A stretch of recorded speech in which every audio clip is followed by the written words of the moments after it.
Hello friends, welcome back to GS uncovered.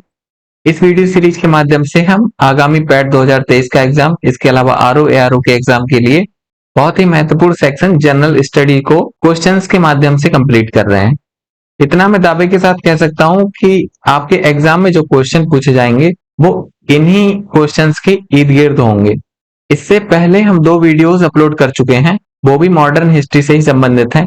यदि आपने वो नहीं देखी हैं तो देख लीजिए। बाकी बढ़ेंगे आगे इस वीडियो में, लेकिन उससे पहले यदि आपने चैनल को सब्सक्राइब नहीं किया है तो सब्सक्राइब कर लीजिए। अगर वीडियो पसंद आए तो उसे लाइक करें। तो चलिए शुरू करते हैं बिना किसी देरी के। तो पहला क्वेश्चन है, निम्नलिखित में से किस समाज सुधारक को भारतीय राष्ट्रवाद का जनक कहा जाता है?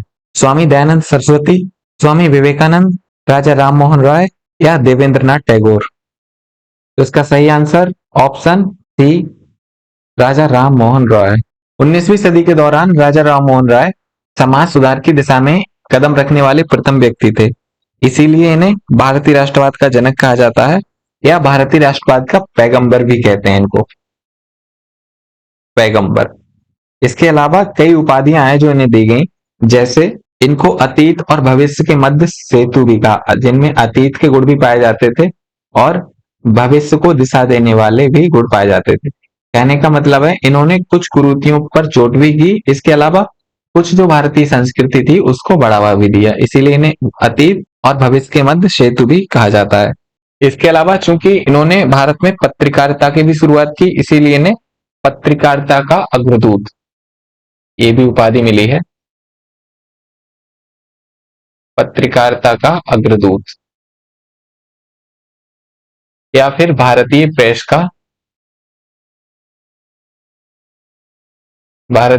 का प्रवर्तक। इसके अलावा चूंकि ये आधुनिक विचारों का समर्थन भी करते थे, अर्थात पश्चिम के विचारों का समर्थन भी करते थे और कुछ भारतीय विचारों का भी समर्थन करते थे, इसीलिए इन्हें पश्चिम और पूरब के मध्य सेतु भी कहते हैं। इनके बारे में ऐसा कहा जाता है कि इनके 2 घर थे, जिसमें एक में राजा राम मोहन राय को छोड़कर सब कुछ विदेशी था और दूसरे में राजा राम मोहन राय को छोड़कर सब कुछ स्वदेशी था। इसके अलावा ये शायद आप जानते होंगे, सुभाष बोस ने इनको युगदूत की उपाधि दी थी। युगदूत ये उपाधि किसने दी थी? सुभाष बोस ने, सुभाष चंद्र बोस ने, सुभाष चंद्र बोस ने। इसके अलावा इनकी उपाधियों का ढेर लगा हुआ है। इनको प्रभात का तारा या नव प्रभात का तारा, नव प्रभात का तारा भी कहते हैं। तो ये कुछ इनकी उपाधियां या फिर उपनाम है, एग्जाम में पूछ सकता है कोई भी, तो इसीलिए ध्यान रखें। अगला क्वेश्चन है, ब्रह्म समाज की स्थापना कब तथा किसने की? 1828 राजा राम मोहन राय, 1815 राजा राम मोहन राय, 1866 केशव चंद्र सेन या 1828 देवेंद्रनाथ टैगोर? तो इसका सही आंसर हो जाएगा ऑप्शन ए, 1828 राजा राम मोहन राय। राजा राम मोहन राय ने 1828 में ब्रह्म सभा की स्थापना की थी, ब्रह्म सभा। और यही ब्रह्म सभा बाद में ब्रह्म समाज के नाम से जानी गई। तो ब्रह्म समाज का नाम पहले ब्रह्म सभा था। इसके अलावा भी इन्होंने कई संस्थाएं गठित की, जैसे सबसे पहले 1815 में आत्मीय सभा की स्थापना भी इन्होंने की थी, आत्मीय सभा। इसके अलावा 1817 में राजा राम मोहन राय ने डेविड हेयर के साथ मिलकर हिंदू कॉलेज की स्थापना की थी। हिंदू कॉलेज ऑफ कलकत्ता बोलते हैं इसको, हिंदू कॉलेज ऑफ कलकत्ता के शॉर्ट में लिख दे रहा हूं। इसकी स्थापना की थी किसके साथ मिलकर? डेविड हेयर के साथ मिलकर। ये क्वेश्चन पूछ लेते हैं, इसीलिए ध्यान रखना है। वैसे 2 व्यक्ति थे, एक डेविड हेयर और दूसरे अलेक्जेंडर डफ। इन दोनों के साथ मिलकर 1817 में कलकत्ता में हिंदू कॉलेज की स्थापना की थी। अगला है, तुहफात उल मुवाहिदीन किसकी रचना है? तुहफात उल मुवाहिदीन, ऑप्शन है सर सैयद अहमद खां, मोहम्मद इकबाल, राजा राम मोहन राय या मिर्जा गुलाम अहमद? तो इसका सही आंसर ऑप्शन सी, राजा राम मोहन राय। राजा राम मोहन राय ने कई पुस्तक लिखी, जिनमें तुहफात उल मुवाहिदीन ये फारसी में लिखी थी और इसका हिंदी में मतलब होता है एकेश्वरवादियों का उपहार, एकेश्वरवादियों का उपहार। तुफात उल मुवाहिदीन के अलावा इनकी कई रचनाएं हैं, कई समाचार पत्र हैं जो ध्यान रखने की जरूरत है। जैसे अगर पूछ ले कि मंजारतुल अदयान किसकी रचना है, तो वो भी राजा राम मोहन राय की होगी। इसके अलावा प्रीसेप्ट ऑफ जीसस इसकी रचना भी राजा राम मोहन राय ने की थी। इस बुक में ईसा मसीह के दैवीय होने के सिद्धांत का खंडन किया है। इसके अलावा इनकी रचना है कुछ संवाद कौमुदी,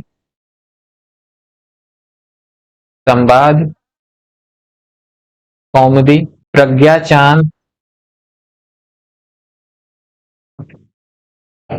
कुछ अखबार भी हैं जैसे मिरातुल अखबार हो गया, ये बहुत ज्यादा क्वेश्चन पूछा जाता है, मिरातुल अखबार। इसके अलावा एक मैगजीन है इंग्लिश में जिसका नाम है ब्रह्मनिकल मैगजीन, ब्रह्मनिकल। तो इनमें से कुछ किताबें और कुछ समाचार पत्र और कुछ मैगजीन जो आपको ध्यान रखनी चाहिए, उनमें मैगजीन ब्रह्मनिकल आपको बिल्कुल याद होनी चाहिए क्योंकि क्वेश्चन पूछ चुके हैं और आगे भी पूछेंगे। इसके अलावा मिरातुल अखबार किसने निकाला था, वो भी आपको ध्यान रहना चाहिए। संवाद कौमुदी की रचना किसने की थी, वो भी आपको ध्यान रहना चाहिए। प्रीसेप्ट ऑफ जीसस, ये क्वेश्चन भी पूछ लेते हैं। और इसके अलावा तुहफातुल मुवाहिदीन, ये कुछ प्रमुख रचनाएं हैं राजा राम मोहन राय की। आगे देखते हैं। अगला है राजा राम मोहन राय को राजा की उपाधि किसने प्रदान की थी। Option A Dwarkanath Tagore, option B Keshav Chandra Sen, option C Tarachandra Chakravarti, option D Akbar द्वितीय। राजा राम मोहन राय 1823 ईस्वी में इंग्लैंड जाते हैं और इन्हें भेजते हैं अकबर द्वितीय, ताकि इंग्लैंड में जाकर ये अकबर द्वितीय की पेंशन को बढ़वा सके। तो अकबर द्वितीय ने राजा राम मोहन राय को इंग्लैंड भेजा अपनी पेंशन के संबंध में बातचीत करने के लिए, और ये सफल भी रहे थे। इसीलिए राजा राम मोहन राय को अकबर द्वितीय ने राजा की उपाधि दी थी। इससे पहले उनको राम मोहन राय के नाम से जाना जाता था। यहाँ कुछ फैक्ट जो क्वेश्चन पूछ लेते हैं कि इंग्लैंड में वह किस स्थान पर ठहरे। तो इंग्लैंड में एक जगह है जिसका नाम है ब्रिस्टल, ब्रिस्टल ब्रिस्टल नामक स्थान पे ठहरे थे और यहीं पर इनकी मृत्यु हो गई थी 1833 में। 1833 में इनकी मृत्यु हो गई थी और बाद में ब्रिस्टल में ही इनको दफना दिया गया। इसीलिए कुछ लोग ये भी कहते हैं अपने जीवन के अंतिम समय में राजा राम मोहन राय ने ईसाई धर्म ग्रहण कर लिया था। ये ब्रिस्टल में जिस पर्सन के यहाँ ठहरे थे उनका नाम था मैरी कारपेंटर, मैरी कारपेंटर। इनका जिक्र इसीलिए करना जरूरी है क्योंकि मैरी कारपेंटर ने बाद में एक बुक लिखी राजा राम मोहन राय पर, उसका नाम था the last days in England of the Raja Ram Mohan Roy. इतनी लंबी पुस्तक का नाम लिखना जरूरी नहीं है। The last days in England of the Raja Ram Mohan Roy, ये इनकी पुस्तक का नाम है जिसको लिखा था मैरी कारपेंटर ने। अगला है ब्रह्म समाज का प्रथम विभाजन कब हुआ। 1872 में, 1866 में, 1878 में या फिर 1861 में। हुआ ऐसा था, राजा राम मोहन राय की मृत्यु के पश्चात ब्रह्म समाज को संभाला था द्वारकानाथ टैगोर ने, द्वारिकानाथ टैगोर ने। और इसके पश्चात इन्हीं के बेटे जिनका नाम है देवेंद्रनाथ टैगोर, इन्होंने ब्रह्म समाज की कमान संभाली। देवेंद्रनाथ टैगोर के समय में ही आचार्य केशव चंद्र सेन ये ब्रह्म समाज से जुड़े और इन दोनों ने मिलकर ब्रह्म समाज का खूब प्रचार प्रसार किया। बाद में केशव चंद्र सेन की फैन फॉलोइंग थोड़ी ज्यादा बढ़ती गई और ये कुछ और आधुनिक विचारों को इसमें शामिल करना चाहते थे, जबकि देवेंद्रनाथ टैगोर ऐसा नहीं चाहते थे। इसीलिए 1866 में ब्रह्म समाज के दो टुकड़े हो जाते हैं, जिसमें से केशव चंद्र सेन वाला ब्रह्म समाज भारतीय ब्रह्म समाज कहलाता है और देवेंद्रनाथ टैगोर वाला ब्रह्म समाज आदि ब्रह्म समाज के नाम से जाना जाता है। तो ये पूरी घटना 1866 में घटी थी। इसके बाद भी इसका दूसरा विभाजन भी होता है जब भारतीय ब्रह्म समाज अपनी तरक्की पर होता है और केशव चंद्र सेन आधुनिक विचारों को तो समाहित करते हैं, लेकिन 1878 में क्या होता है, इन्होंने अपनी 13 वर्षीय बेटी का विवाह कूच बिहार के राजा से कर दिया।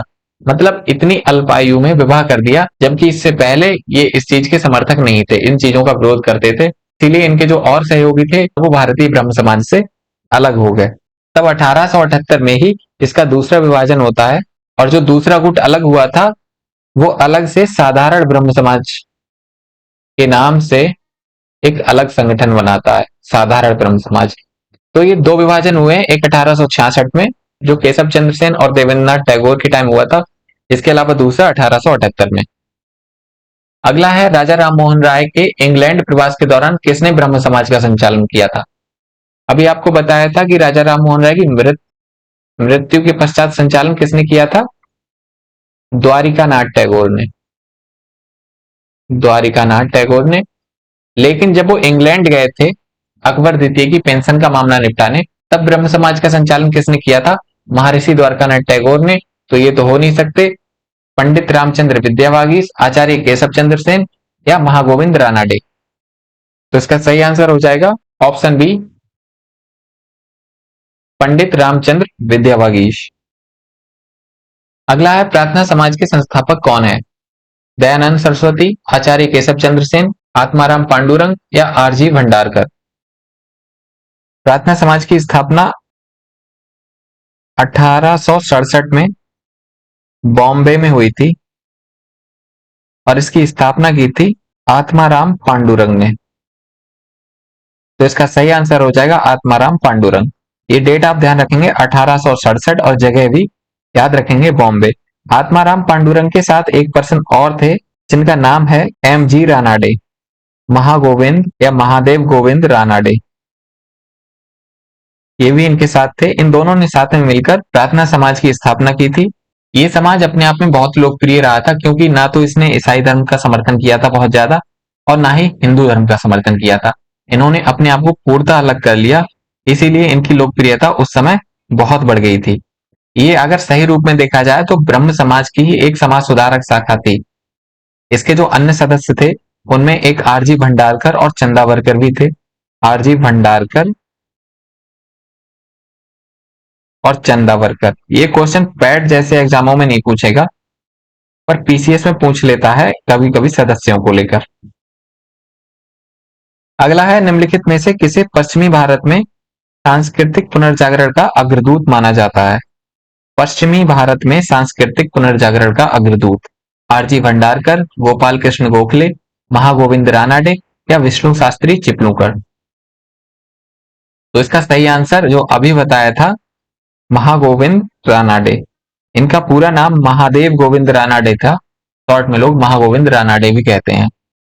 अगला है हेनरी लुई विवियन डेरोजियो के संबंध में कौन सा कथन सही नहीं है। ध्यान देने वाली बात, कौन सा कथन सही नहीं है हेनरी विवियन डेरोजियो के संबंध में। इन्होंने कलकत्ता हिंदी कॉलेज में शिक्षण का कार्य किया था। इन्होंने कलकत्ता में यंग बंगाल आंदोलन की शुरुआत की थी। इन्होंने 1828 में एकेडमिक एसोसिएशन की स्थापना की थी। डेरोजियो प्रेस की स्वतंत्रता, शक्ति के पृथक्करण जैसे आधुनिक विचारों के विरोधी थे। ये जहां जहां कोलकाता लिखा हुआ है इसे कलकत्ता लिखेंगे क्योंकि उस समय कलकत्ता पढ़ा जाता। तो इनमें से कौन सा कथन सही नहीं है। लुई हेनरी विवियन डेरोजियो, इनको डेरोजियो कहते थे, यहाँ पर डेरोजियो लिखा हुआ है, ये डेरोजियो होगा, डेरोजियो। इन्होंने एक संस्था की स्थापना की थी जिसका नाम था यंग बंगाल आंदोलन, ये वाली संस्था। तो ये वाला कथन तो सही हो जाता है, यंग बंगाल आंदोलन की स्थापना की थी और ये बहुत ही ज्यादा आधुनिक विचारों के थे। इन्होंने उन भारतीयों को इकट्ठा किया जो अंग्रेजी शिक्षा प्राप्त थे और उनके माध्यम से संगठन बनाकर पुरानी परंपराओं को तोड़ना, समानता, स्वतंत्रता और सत्य बोलने जैसे मूल्यों पर बल देते थे। तो इस हिसाब से ये जो चौथा कथन है ये गलत हो जाएगा क्योंकि बस प्रेस की स्वतंत्रता के भी समर्थक थे, शक्ति के पृथक्करण के भी समर्थक थे। तो ये कथन गलत है और इसमें यही पूछा है कौन सा कथन सही नहीं है। तो इस हिसाब से आपका ऑप्शन डी सही हो जाएगा। इन्होंने इन्हीं चीजों को आगे बढ़ाने के लिए इस संस्था की स्थापना की थी जिसका नाम था यंग बंगाल आंदोलन। तो यंग बंगाल आंदोलन आप ध्यान रखेंगे हेनरी विवियन डेरोजियो। अगला है स्वामी दयानंद सरस्वती ने आर्य समाज की स्थापना कब तथा कहां की थी। 1877 लाहौर में, 1875 मुंबई में, 1824 गुजरात में या 1874 कोलकाता में। 1824 गुजरात में स्वामी दयानंद सरस्वती का जन्म हुआ था। और इनके बचपन का नाम मूल शंकर था। मूल शंकर। जब इन्होंने स्वामी पूर्णानंद से शिक्षा ली, पूर्णानंद से शिक्षा प्राप्त की, बाद में पूर्णानंद ने ही इनका नाम बदलकर स्वामी दयानंद कर दिया, दयानंद। तो ये पूर्णानंद द्वारा नाम दिया गया था, दयानंद सरस्वती। फिर आगे चलकर इन्होंने अपने और अपने गुरु के विचारों को आगे बढ़ाने के लिए आर्य समाज की स्थापना की 1875 में मुंबई में, जिसे उस समय बंबई कहते थे। तो 1875 में बंबई में आर्य समाज की स्थापना की गई थी और बाद में 1877 में इसका मुख्यालय लाहौर में स्थापित किया गया। तो मूल रूप से इसकी स्थापना 1875 मुंबई में, बाद में इसको लाहौर में स्थानांतरित कर दिया गया। आर्य समाज के कुछ प्रमुख सिद्धांत हैं जो आपको ध्यान रखना चाहिए। इनका एक सबसे प्रसिद्ध नारा है, वेदों की ओर लौटो।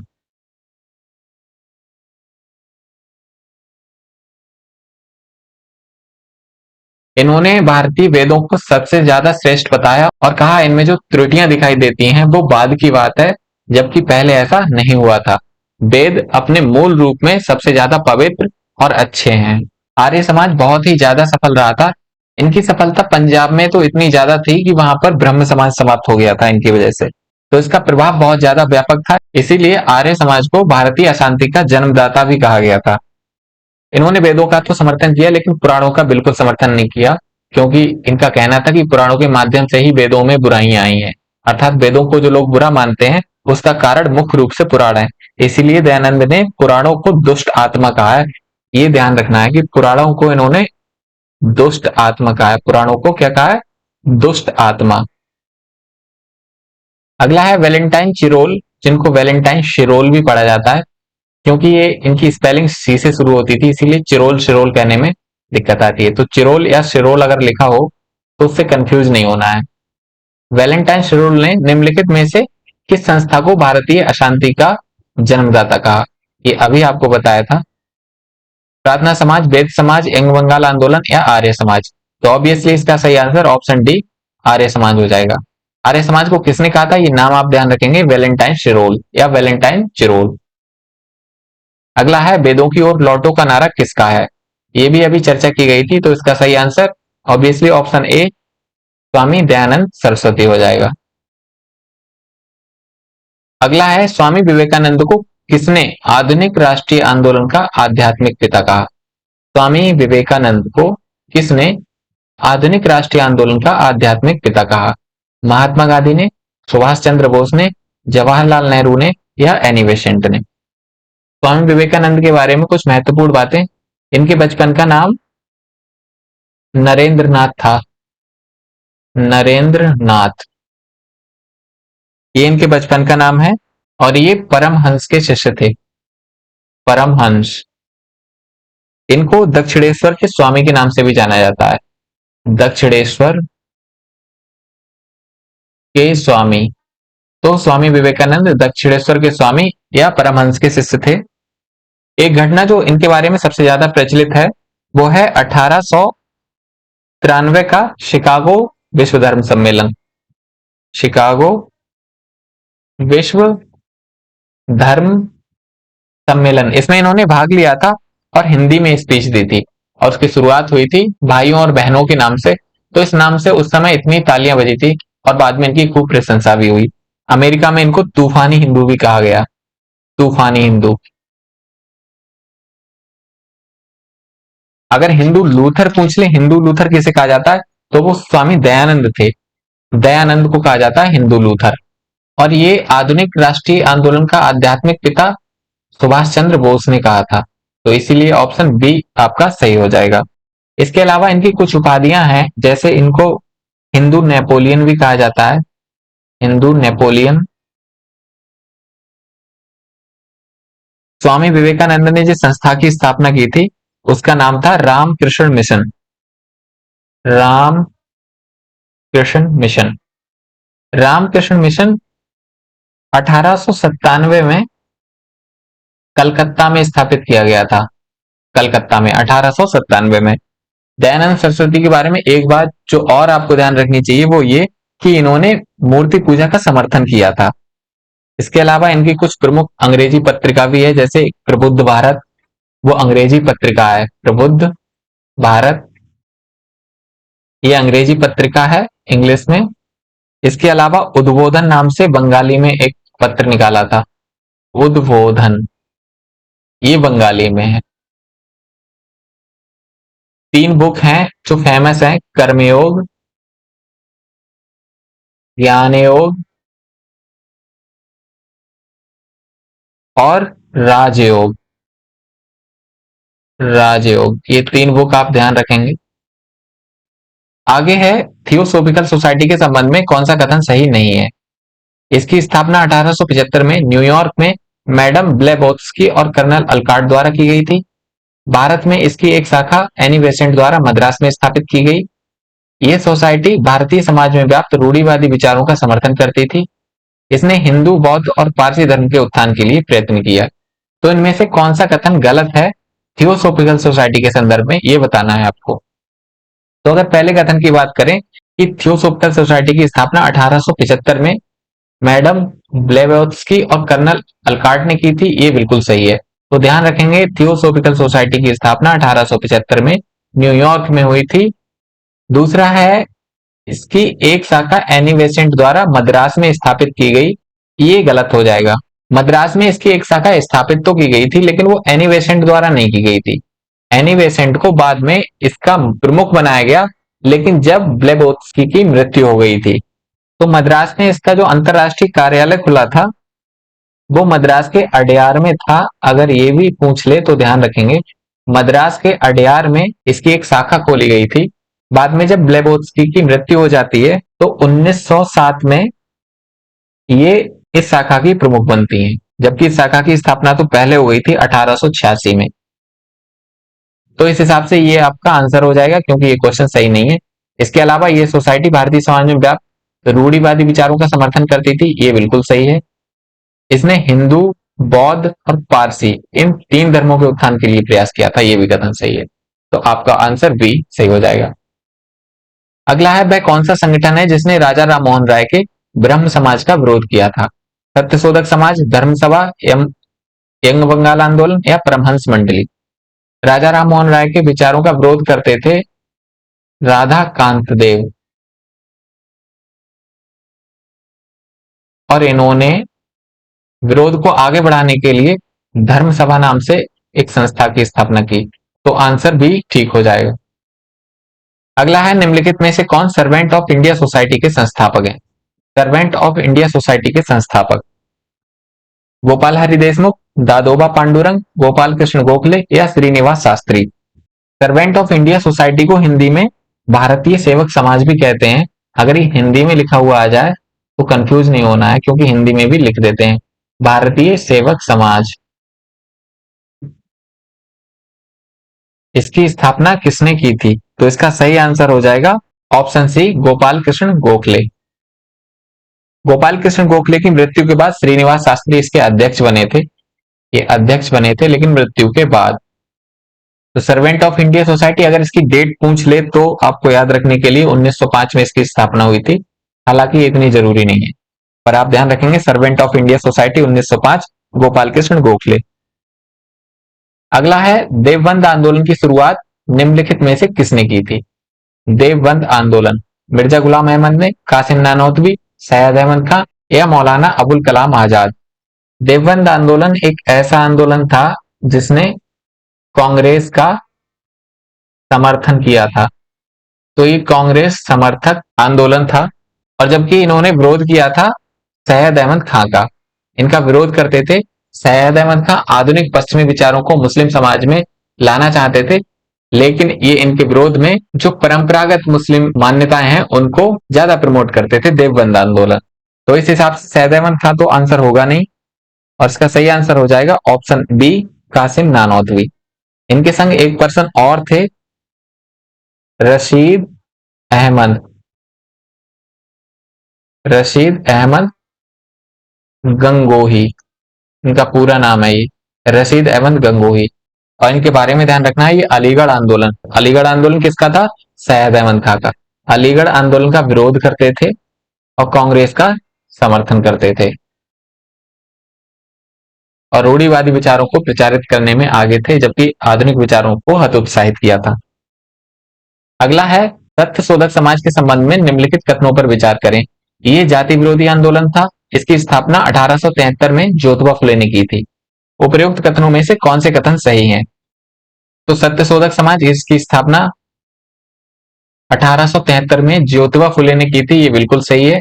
और ये जाति विरोधी आंदोलन था, ये भी सही है। इन्होंने ब्राह्मणों के एकाधिकार पर चोट की थी, इसीलिए ऑप्शन ए, एक और दो दोनों सही हो जाएंगे।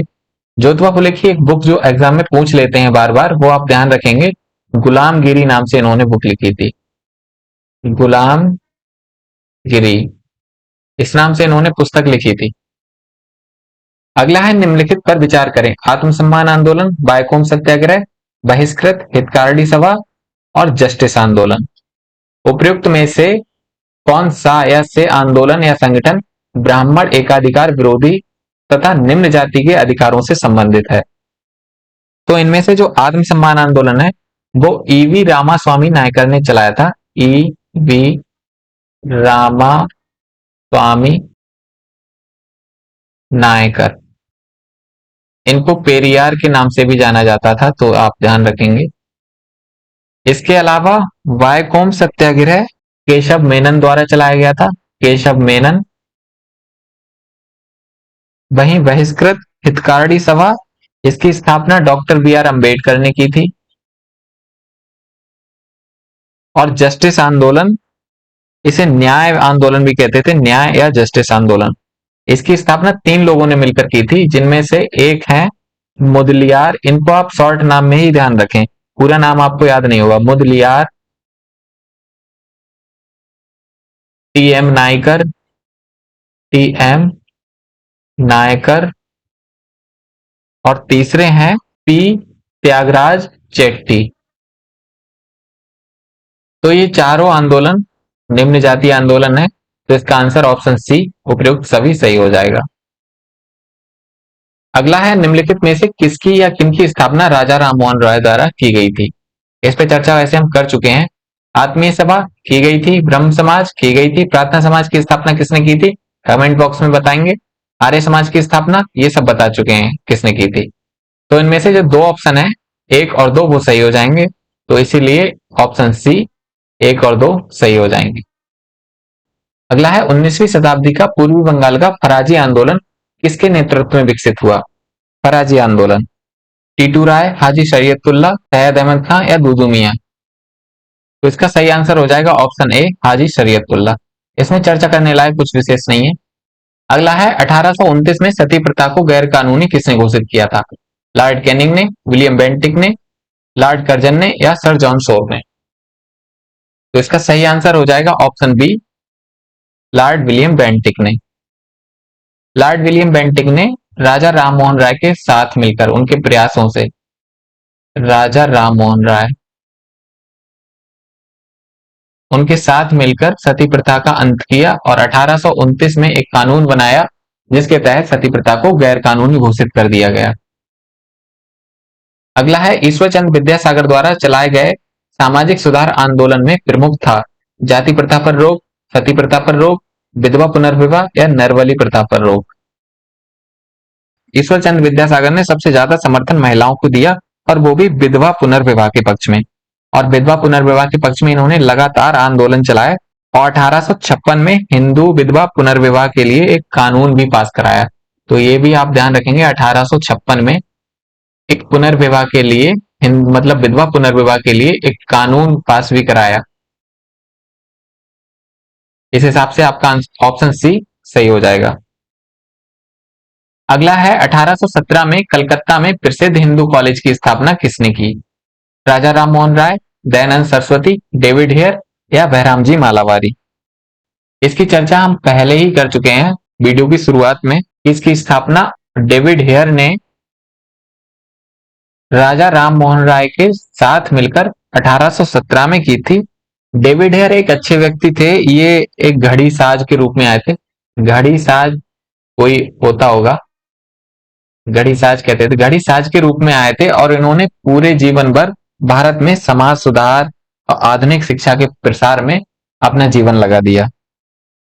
अगला है महाराष्ट्र के किस समाज सुधारक को लोक हितवादी के नाम से जाना जाता है? ज्योतिबा फुले, गोपाल हरि देशमुख, दादा भाई नौरोजी या बालकृष्ण शास्त्री? तो इसका सही आंसर हो जाएगा ऑप्शन बी, गोपाल हरि देशमुख। ये लोक हितवाद नाम से एक पत्रिका लिखते थे, पत्रिका लोक हितवाद नाम से, इसीलिए इनको लोग लोक हितवादी कहने लगे। और इन्होंने महाराष्ट्र में नई शिक्षा के लिए और सामाजिक सुधारों के लिए एक प्रवक्ता के रूप में काम किया है। अगला है बनारस में केंद्रीय हिंदू विद्यालय की स्थापना किसके द्वारा की गई? Option A Annie Besant, B Madan Mohan Malviya, C Dayanand Saraswati या डी बाल गंगाधर तिलक? तो इसका सही आंसर हो जाएगा ऑप्शन ए एनी बेसेंट। और बाद में यही विद्यालय बनारस हिंदू विश्वविद्यालय के नाम से जाना गया, VHU। तो VHU की स्थापना प्रारंभिक रूप में किसने की थी? एनी बेसेंट ने। यहां मैं प्रारंभिक रूप इसीलिए कह रहा हूं क्योंकि एनी बेसेंट ने 1898 में बनारस हिंदू विद्यालय या फिर बनारस हिंदू स्कूल के नाम से इस केंद्रीय विद्यालय की स्थापना की थी। लेकिन बाद में 1916 में यही विद्यालय बनारस हिंदू विश्वविद्यालय बना, अर्थात BHU बना। और इसके लिए प्रयास रहे थे मदन मोहन मालवीय के। तो अगर क्वेश्चन आ जाए बनारस हिंदू विश्वविद्यालय की स्थापना किसने की, अर्थात BHU की स्थापना किसने की, तो मदन मोहन मालवीय होगा और 1916 में की गई थी। लेकिन अगर आ जाए केंद्रीय हिंदू विद्यालय या फिर केंद्रीय हिंदू स्कूल, बनारस हिंदू स्कूल की स्थापना किसने की थी, तो वो एनी बेसेंट होगा। अगला है भारत में सर्वप्रथम किसने निचली जातियों की लड़कियों के लिए स्कूल खोले? डॉक्टर BR अम्बेडकर, ज्योतिबा फुले, महात्मा गांधी या एनी बेसेंट? तो इसका सही answer option B Jyotiba Phule हो जाएगा, क्योंकि ज्योतिबा फुले ने सबसे पहले निचली जातियों के लिए आंदोलन किए और उनके हक के लिए लड़ाइयां की। अगला है आर्य समाज के संदर्भ में निम्नलिखित कथनों में से कौन सा सही है? इसका प्रभाव मुख्यतः पंजाब और पश्चिमी उत्तर प्रदेश में था। इसके अंतर्गत मुख्यतः व्यापारिक जातियां शामिल थीं। ये शुद्धि आंदोलन से संबंधित था। उपयुक्त सभी। तो ये सही है, आर्य समाज का प्रभाव उत्तर में ही रहा और वो भी पंजाब और पश्चिमी उत्तर प्रदेश में। तो ये सही हो जाएगा। इसके अंतर्गत मुख्यतः व्यापारिक जातियां शामिल थीं, ये भी सही हो जाएगा। आज भी बहुत हद तक ऐसा देखने को मिलता है। ये शुद्धि आंदोलन से संबंधित था। आर्य समाज ने बाद में हिंदुओं के लिए शुद्धि आंदोलन चलाया था, तो ये भी सही हो जाएगा। इसीलिए ऑप्शन डी उपयुक्त सभी सही हो जाएंगे। तो इसी क्वेश्चन के साथ वीडियो भी समाप्त हो जाती है। अगर वीडियो आपको पसंद आई हो तो वीडियो को लाइक कर दीजिए, और यदि आप इसकी PDF चाहते हैं तो वीडियो की शुरुआत में QR कोड दिया गया है बड़ा सा, उसको स्कैन करके आप हमारे टेलीग्राम चैनल पे जा सकते हैं। इसके अलावा टेलीग्राम पे GS अनकवर्ड लिख कर सर्च करिए तो चैनल आ जाएगा, वहां पर PDF उपलब्ध करा दी जा रही है। तो बने रहिए हमारे साथ, मिलते हैं अगली वीडियो में, तब तक के लिए धन्यवाद।